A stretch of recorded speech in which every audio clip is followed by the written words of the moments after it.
Hi, everyone. Welcome to this Marketing to Translators episode on how to charge, how to price your freelance services with Susie Jackson. I will introduce Susie, but first of all, welcome, Susie. How are you? Thank you, Delphina. I am great. I'm really excited to join you for this video. Okay, thank you. Is it the first time you're using StreamYard with me? I think I've used it once before, possibly, but it was a few years ago. So, yeah, basically like the first time. All right, so I like it because I can type your comments. For example, when you say something that I think is quotable, I can type it and highlight it, and I'm sure you will say so many things that are worth highlighting. That I'm ready. I'm ready to use this feature of StreamYards to do that. Sounds great. Okay, so I'll introduce you. Is that okay? Go ahead.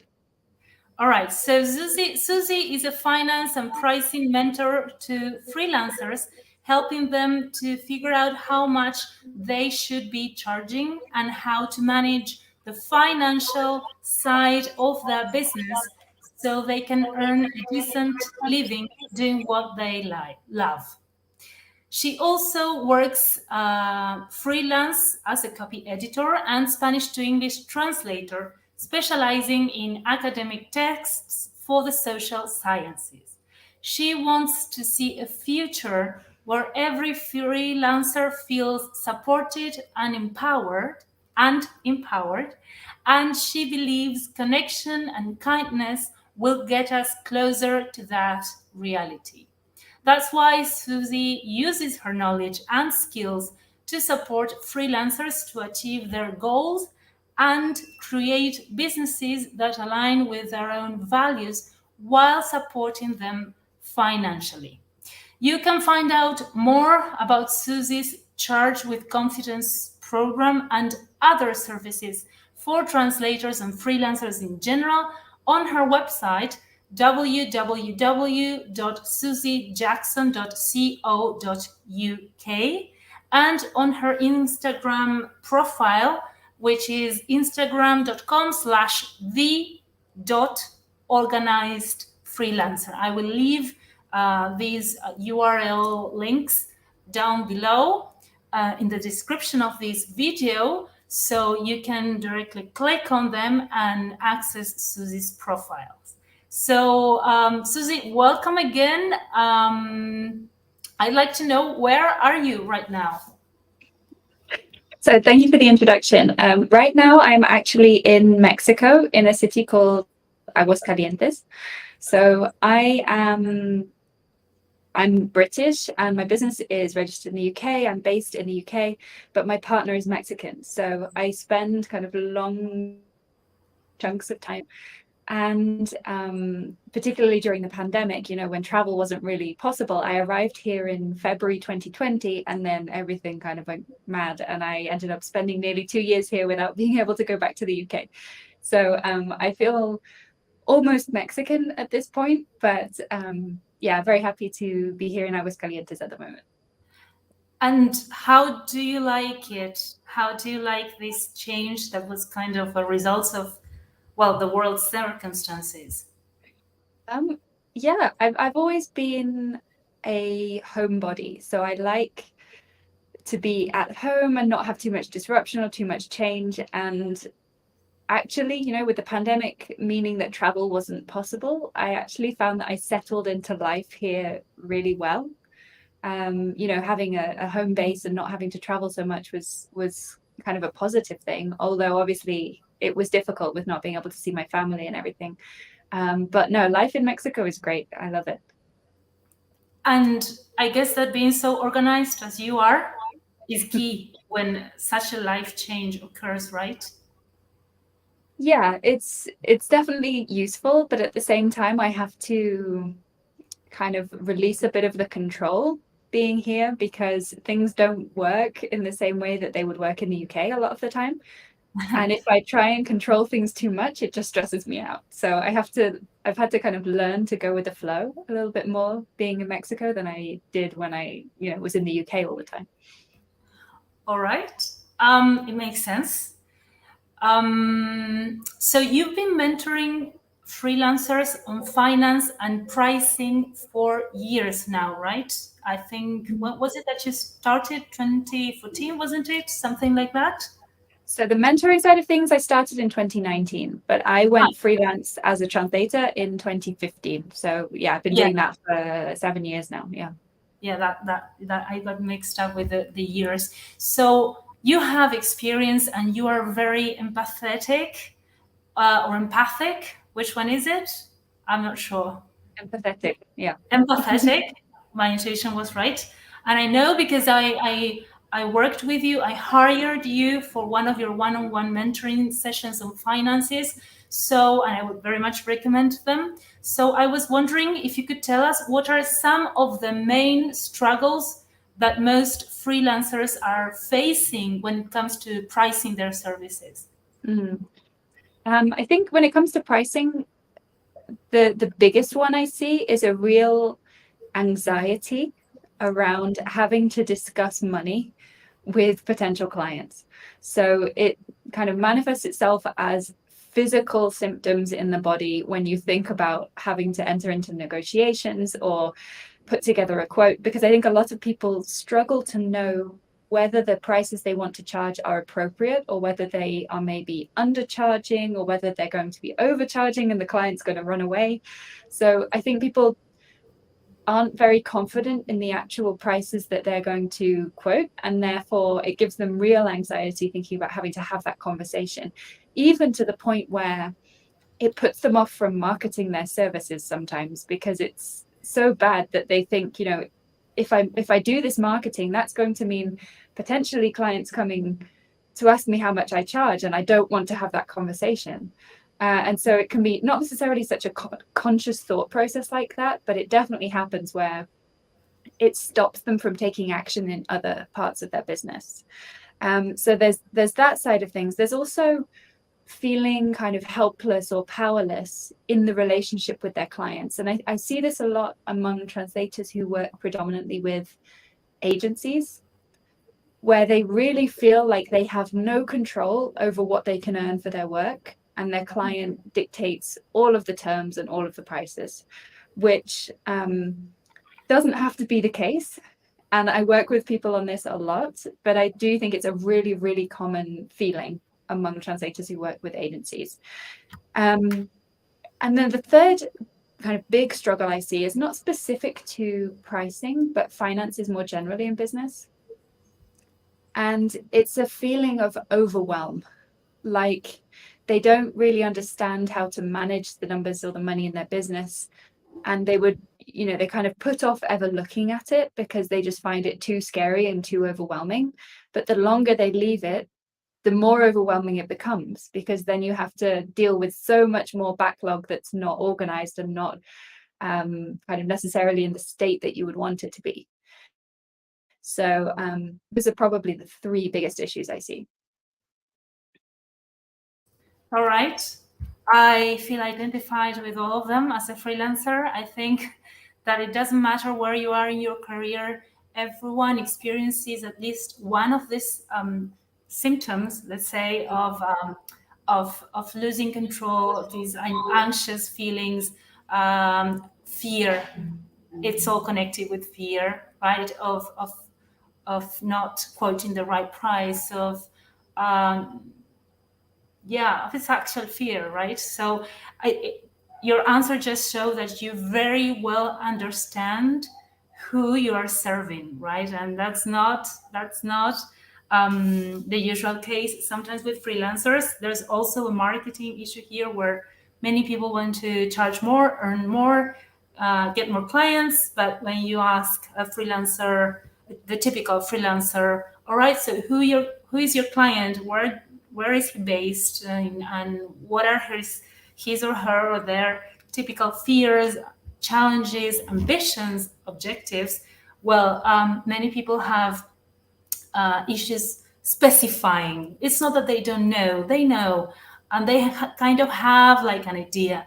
But again, it's the same with pricing, I guess. You have to sit down and really think carefully, do your research, and find Susie Jackson's content, so you get to a little bit more illustrated in these fields. So everyone here will probably want to know, okay, so how much should I be charging for my services? And I bet you're faced with this question also, like, give me a number by your clients.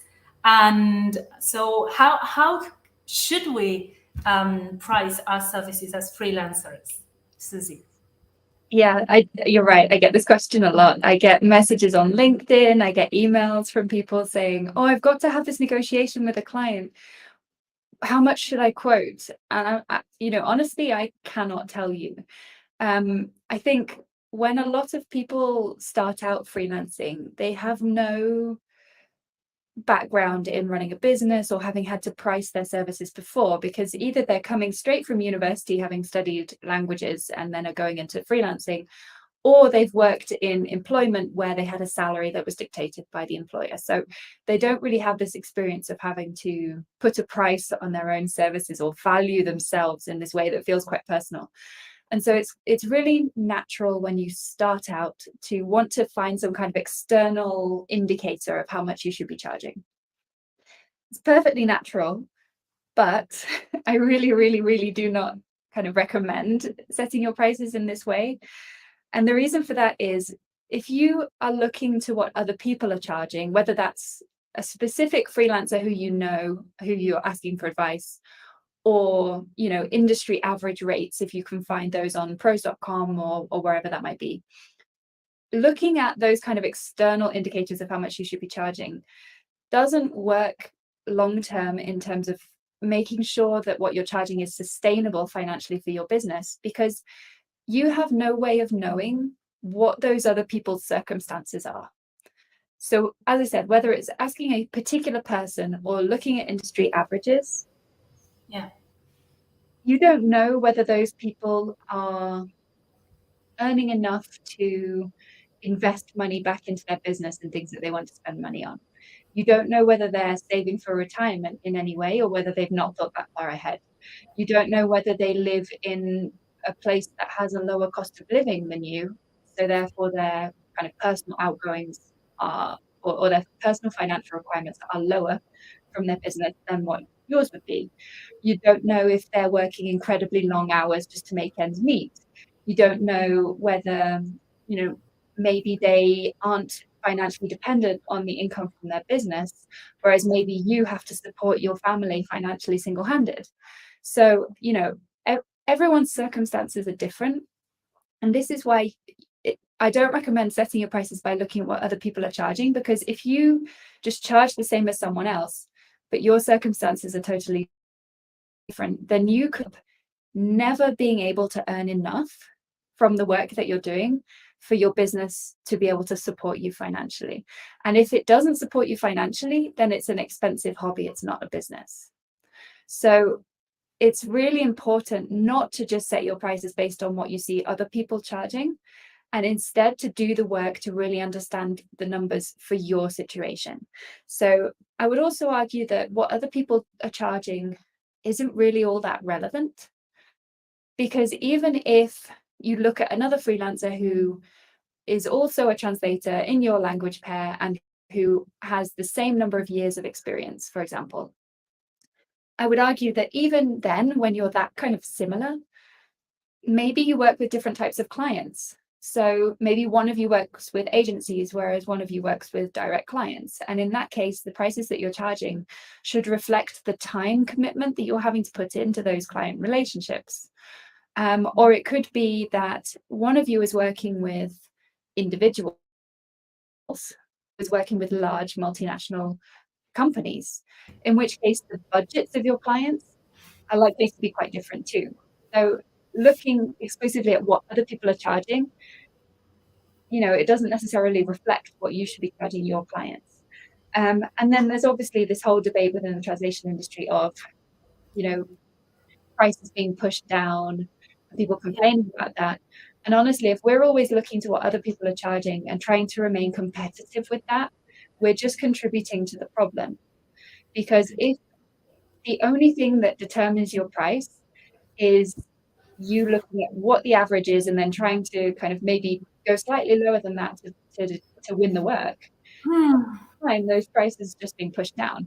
And Yes. honestly, if you're not competing in any way other than on price, Hmm. then it's not a viable strategy because someone will always be willing to go lower than you. Yeah. So the way that I teach kind of calculating your prices is very much based on the numbers for your situation and your business. So looking at all of the things like what your financial needs are, both personally and in your business.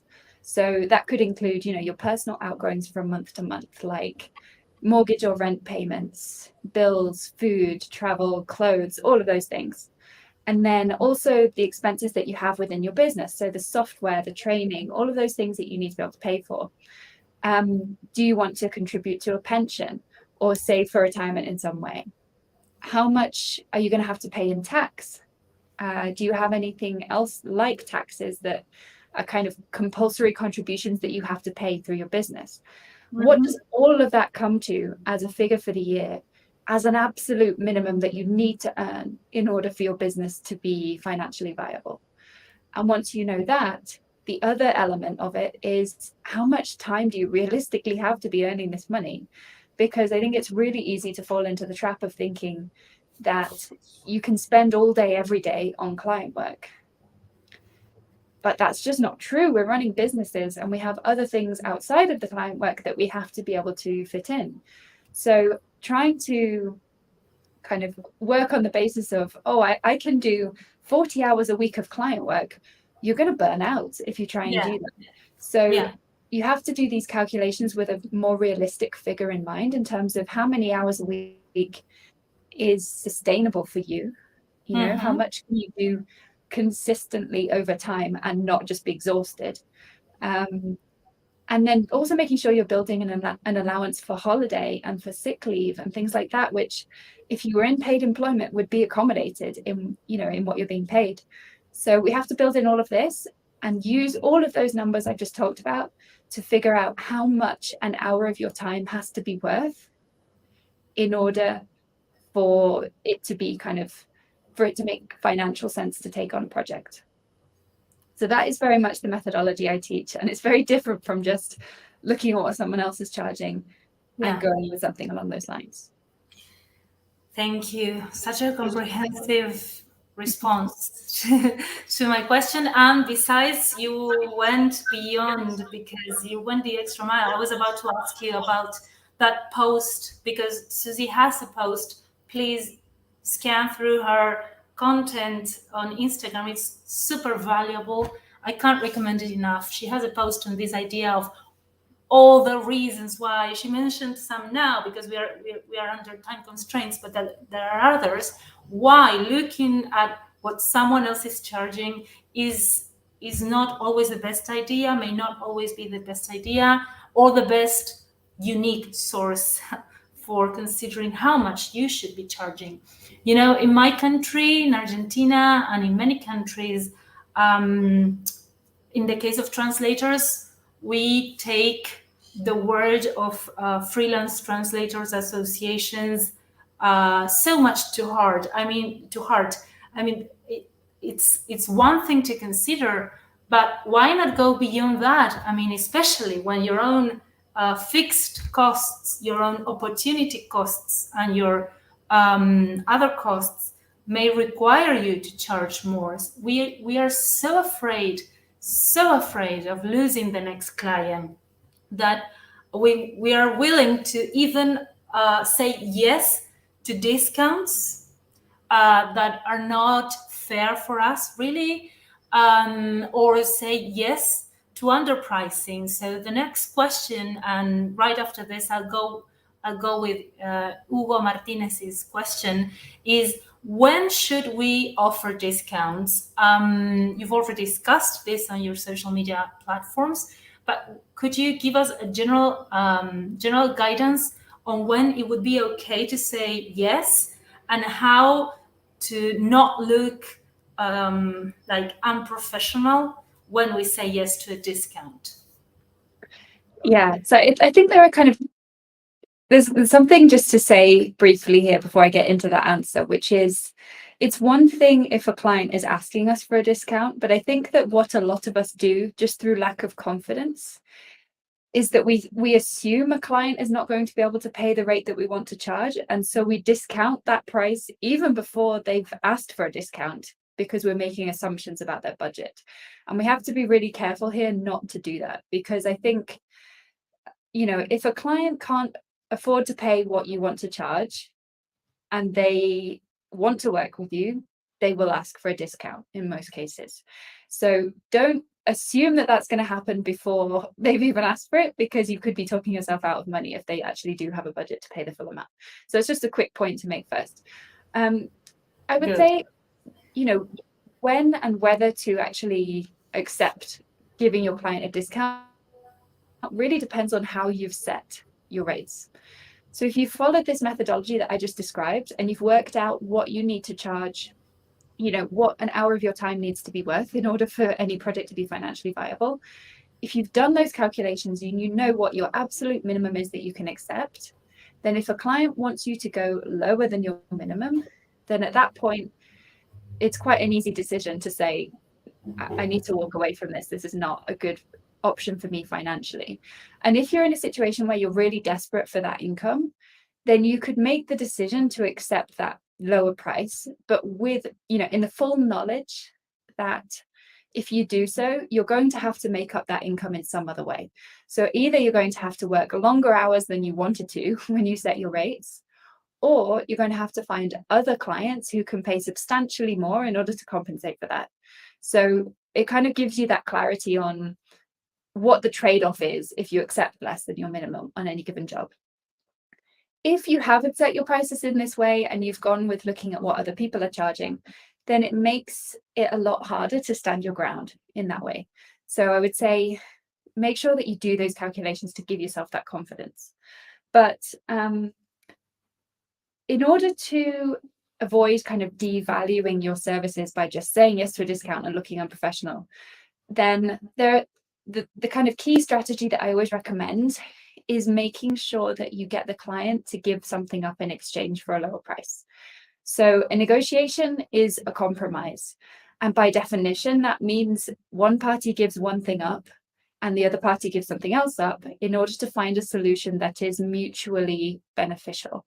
So if you're going to lower your price for the client, how are they reducing their expectations on you in exchange? Right? So that could look like reducing the scope of the project, saying, I can accept that lower price, but in order to do that, actually, we need to cut this many words, or, you know, we need to take out some element of the translation project. Or it could look like telling them that instead of delivering in the really, really complex format they've asked you for, you would need to deliver in a plain text format if you were going to do it for that price. Or it could look like asking them for a longer turnaround time so that you can fit it in around other projects rather than it being, you know, urgent and having to work on it all day, every day until it's done. So it's a question of thinking about anything that's going to make the project either less time consuming for you or more enjoyable for you, that you could get the client to compromise on in exchange for that lower price.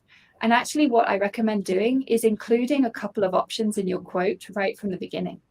So saying, you know, based on what the clients asked for, based on their brief, this would be the price. But if they'd be willing to give something up and be specific in the quote about what you would be wanting them to give up, then you could do it for this lower price. And what I find that does is it helps to encourage a discussion around the price rather than the client seeing the rate and going, oh, that's too expensive, and just never replying to you, right? It kind of opens up that conversation and helps them to see that potentially there could be a way of working with you that fits with their budget, but you require them to give something up in exchange. And it kind of holds the balance of power between you kind of in a better way, rather than you just saying yes to the discount and the client holding all the power. This is really one big piece of advice on this idea of quoting more than one price, quoting more than one option, because we freelancers tend to give away all the power, right? Okay, so the client is asking for a discount, and we already focus on giving the client what they want instead of thinking of the trade-offs, analyzing these, and going over this idea of, okay, so if I give them a discount, but I still do offer all the things that they are expecting, I will be losing things, money, pleasure, um, everything that one could lose by just given a discount just because it is requested on the client side. So I guess if I had to summarize um, your tips, I'd say if you're going to offer a discount, ensure you don't just lose everything in the middle. Try to keep it a win-win situation for you as well, whether that involves negotiating on the delivery format, the number of deliverables, the number of tasks involved in that rate or quote, whatever, as you said. So this is something that I am growing more and more familiar with, this idea, because until 2021, I was quoting one price for one set of services to my direct clients. And of course, that left the client with no room for comparing my services and value with one number, one price, to another set of services by myself, provided still by myself, and a different valuable option. When the client receives one quote with one number, one price for one set of services, and they don't like it, or it doesn't fit the budget, or they simply could pay for it but don't want to, they will start comparing you. And if you do not provide the options, they will start looking for options elsewhere. So that means that if you want to stop competing on price, please do work on your value proposition. And this concept of the value proposition, we may work on it on our own. We may come up with all the set of skills and strengths that we have, but we also need to understand what our value proposition is for this client and not for this other client, because the concept of value in marketing is something that is always relative, subjective, and it depends on the client's perception as well. So we need to understand the client, right? Yeah, absolutely. And I think a really important point here is value and affordability are different things. So it might be that your service is worth the amount that you're charging for it, and a client can potentially see that that's what it's worth, but maybe they can't afford it right now. And that's totally valid. And in that case, think about how you could make your services more affordable to your clients without lowering the price. So that might be offering them, payment in installments over time, rather than having to pay the invoice all in one go. Or it could be offering to take payment via different payment methods or in different currencies that work better for your clients, and therefore makes that price more affordable for them, makes it feel more achievable in that moment, so that there's less of a barrier to them saying no. Or you could give them longer payment terms. If your normal payment terms are you require them to pay the invoice in full within 15 days, for example, could you work something out with them which means that the price is still the same, but you're splitting that up so that it feels more affordable to the client? So just going off on a tangent there, but related to value. Excellent. Yes, and I mean, I like the fact that the things that you mentioned, you use them in practice. I mean, because there are so many people talking about pricing and how to charge out there in general, who say things they don't do. But you're one of those people that I like, precisely because your values, the things that you claim as a personal brand, I can see them whenever I talk to you in every touch point of your brand. So I really appreciate your transparency, your honesty, and your generosity by sharing these recommendations with us. So, Susie, we have a question from Hugo Martinez, who's based in Chile. And he asks, to start with, how can we know the price we may charge is accurate? And he requested that I please ask this question exactly as he sent it. So here it is. Okay, thank you for the question, Hugo. I would say my number one tip on this is to track your time.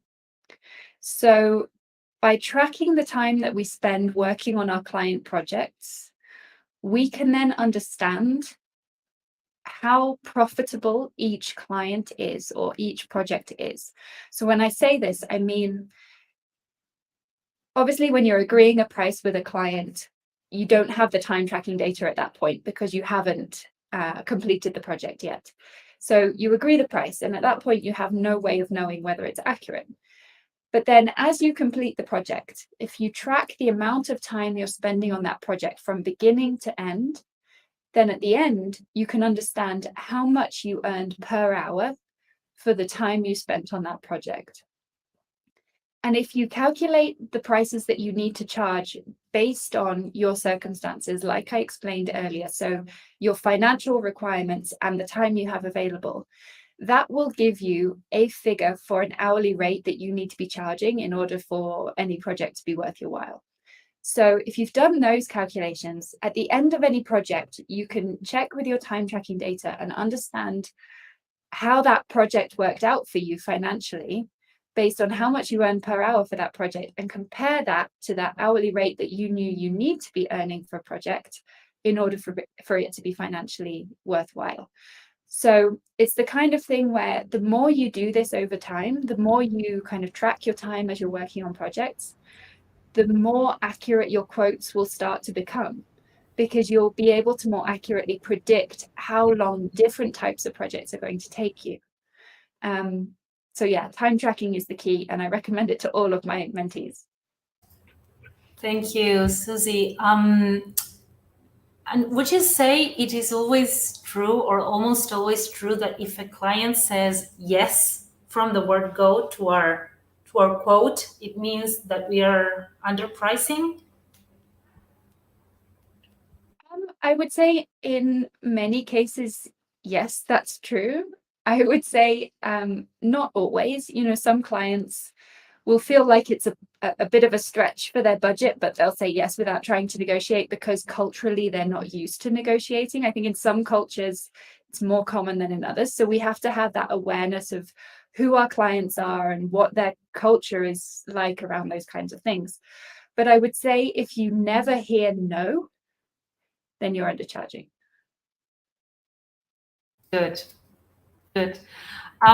So almost the last question. And again, if our audience here live, please, if you have any questions for Susie, this is the time to ask. In the meantime, most freelancers will probably want to know, how can we raise our rates? What are some tactics we can use to increase our rates, our income too? So first things first, you have to understand what you need to be charging in order for your business to be financially sustainable. So this comes back to what I was describing earlier about how to calculate your rates. But once you understand that, you also have to recognize that it's always going to be easier to get new clients to pay higher rates than it is going to be to raise your rates with existing clients. Because it's quite possible that some of those clients that you already work with agreed to work with you because you were charging less and they had a lower budget. So getting them to raise their rates is always going to be tricky. And so kind of ensuring that once you know how much you need to charge, you're putting in the work with your marketing to find clients who are likely to be able to pay that higher rate. Because at the end of the day, part of what makes someone your ideal client is them being able to pay the rate that you need to charge. But coming back to how you raise your rates with your existing clients, the first thing to do is to really assess your current clients. And like I described earlier about using time tracking data, really try to understand for each client how profitable the work for them is compared to other clients. So it might be that you have one client who you have a rate agreed with that you feel is actually kind of not great, it's quite low, but then maybe you can work really quickly on the projects for that client. So that actually works out at quite a good hourly rate. In which case I would say that client is not necessarily a priority to raise your rates with. The ones that are a priority to raise your rates with are the ones where the hourly rate that you're earning on their projects is low and is lower than you need it to be. So make sure that you assess your existing clients first so that you understand that level of detail on a client by client basis. But then I always recommend picking one client to begin with. So people often come to me and say, I'm planning to raise my rates across the board at the end of the year. Can you help me with how to do this? And I think if you're really, really set in the idea that that's how you want to do it, okay, but it's a risky strategy, because if you try to raise your rates with multiple existing clients at the same time and their budgets just can't afford to pay you more, then you've got this risk of either losing a large chunk of your kind of client base in one go, which is not an ideal position to be in, or having to kind of backtrack in those negotiations to avoid losing them and then agreeing to continue working for the same rate, which is kind of not great in terms of the power balance that we were talking about earlier. So I always say, pick one client to start with. And this should ideally be either a client who you're willing to lose or a client who is paying you significantly less than you need to be earning. Right? So picking one who fits those kind of criteria and contacting them first about raising their rates. But before you even mention raising rates, I always recommend asking for a testimonial first.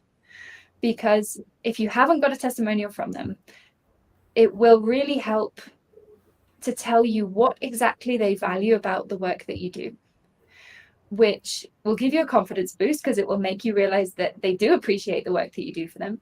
But it will also give you some pointers on how to word the rate increase message.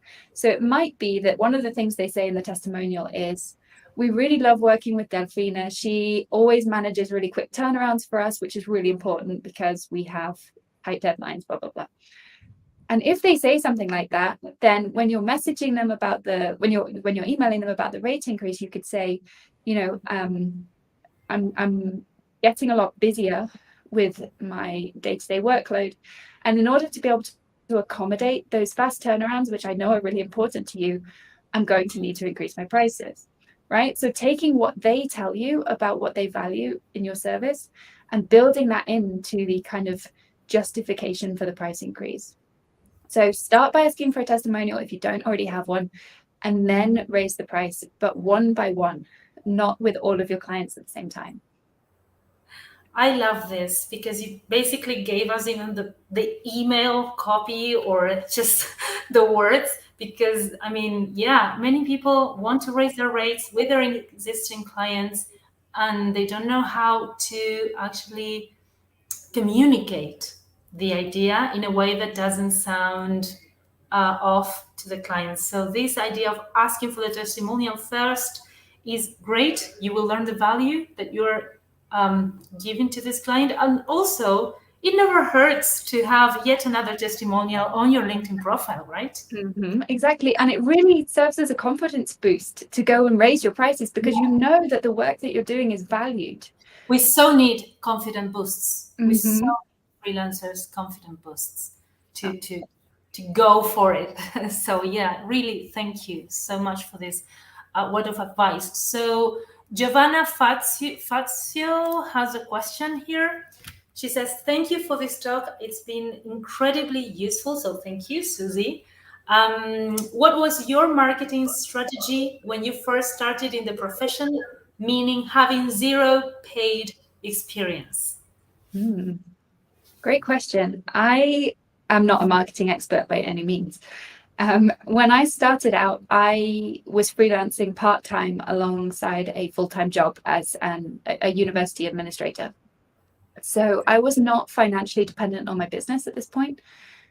And really, I was just doing it for a bit of extra spending money. So I had no idea what I needed to charge, and I was basically just doing everything that I don't recommend to people now and accepting whatever rate I was offered, pretty much. But my strategy actually at the beginning was I registered on a whole load of freelancer platforms, not specifically to translation, but generally freelance platforms like Upwork. I registered on there, I set up my profile, and I spent pretty much all day, every day applying for projects on those platforms until someone decided to take the leap of faith and hire me for a very low rate, I would have to say. But it meant that I gained some experience, and that experience was then there on my profile, and he gave me a testimonial. He served as a reference later on when I was joining the Institute of Translation and Interpreting. So that first client did not work out well for me at all financially, but it was still very valuable to me in terms of the experience I gained and that relationship that I then had with a client who was kind of loyal to me and did agree to rate increases several times over the years until it got to the point where he just couldn't afford it anymore, which is fair enough. But we worked together for maybe the first 2 or 3 years of my business. So yeah, that's how I got started with experience. I know that that kind of approach is not popular within the translation industry, but I think as an initial way to gain some experience, it can be valuable. All right. And what do you think of, beyond our minimum hourly rate, the number that we know we need to be earning for sure? Otherwise, it's not a profession, it's not a business, it's an expensive hobby, as you said. What do you think of charging different clients different prices? Is that okay? Yeah, I think that's absolutely fine. I mean, think about it this way. Every client is different. And if you're working with some agencies and some direct clients, I would recommend that you do not charge the same rates to both. Because when you're working with agencies, the benefit of working with them is that they serve as the middleman. So they do all of the effort in terms of communicating with the direct client, maintaining that relationship. And all you have to do is the actual translation work, right? So they send it to you, you do the project, you send it back. It's much less of a time commitment than if you're working with a direct client, where you have to maintain that relationship. You have to do all of the communication around every project.